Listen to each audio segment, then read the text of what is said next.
আচ্ছা, তুমি কি শুধু আমিষ রান্নাই করতে পারো? কোনো নিরামিষ আইটেমের রান্না তুমি জানো না? হ্যাঁ, ঠিক এই কমেন্টে কিন্তু আমি কিছুদিন আগে আমার একটা রান্নার ভিডিওতে পেয়েছিলাম। তো কেন জানি এই কমেন্টটা আমার কাছে একটু খোঁচা দেওয়া টাইপ লাগলো। যদিও এই কমেন্টটা একটা নিয়মিত ফলোয়ারই করেছিল। যাই হোক, স্পেশালি তার জন্যই আমি আজকে এই নিরামিষ আইটেমের রান্নাটা দেখাচ্ছি। কমেন্টটা যখন আমি পাই তখন কিন্তু অলরেডি আমার চিংড়ি মাছের মালাইকারি রান্না করা হয়ে গেছে দুপুরে খাওয়ার জন্য। তার সঙ্গে আরও কিছু আইটেম করেছিলাম।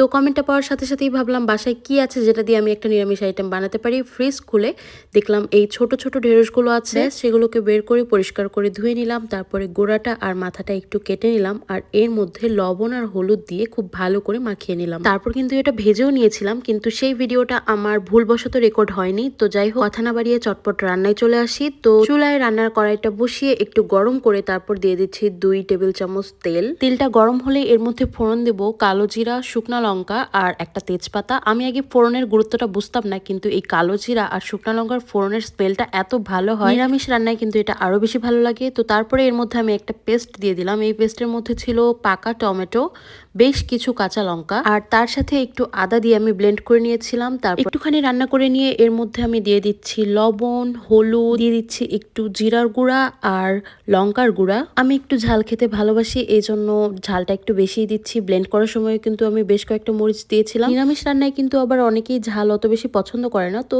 যে যেরকমটা খেতে প্রেফার করে আর কি। মশলাটা খুব ভালোভাবে কষানো হয়ে গেলে এর মধ্যে আমি অ্যাড করে দিব জলের মধ্যে সরষা গুঁড়া মেশানোর একটা পেস্ট।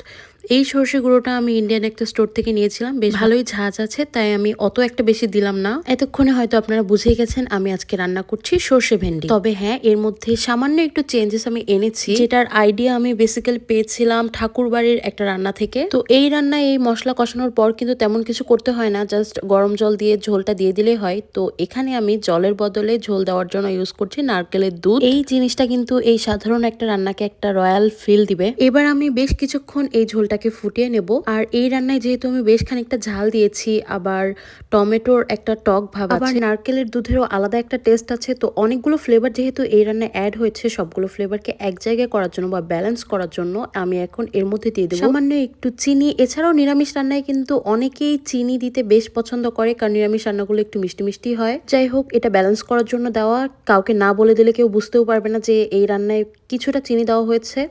তো এবার ঝোলের মধ্যে আমি দিয়ে দিচ্ছি ভেজে রাখা সেই ভেন্ডিগুলো। এখন আমি এটা ততক্ষণ পর্যন্ত রান্না করে নেব যতক্ষণ না আমার মন মতো ঝোলের পরিমাণটা আসে। এটা আমি একটু মাখো মাখো করবো, একটু ঝোল রাখবো না। এটা কিন্তু শুধু ভেন্ডি দিয়ে না, এটা বেগুন দিয়ে, পটল দিয়ে বা যে কোনো আপনার পছন্দ মতো সবজি দিয়ে করতে পারেন। তো যেই আপুটাও কমেন্টটা করেছিলেন, আশা করি আপনি আপনার উত্তর পেয়ে গেছেন। আমি কিন্তু কখনোই আমার কোনো ভিডিওতে বলি না যে আমি অনেক ভালো রান্না করি। আমি সব ভিডিওতেই বলি যে আমি এখনো শিখছি, আমি এসবের নতুন। তো আমিষ রান্না দেখাই বলেই এর মানে এটা না যে আমি নিরামিষ আইটেম রান্না করতে পারি না, সবই টুকটাক শিখছি। তো আজকের রান্নাটা কেমন হলো আপনারা কিন্তু অবশ্যই কমেন্ট করতে ভুলবেন না। Tata, bye bye.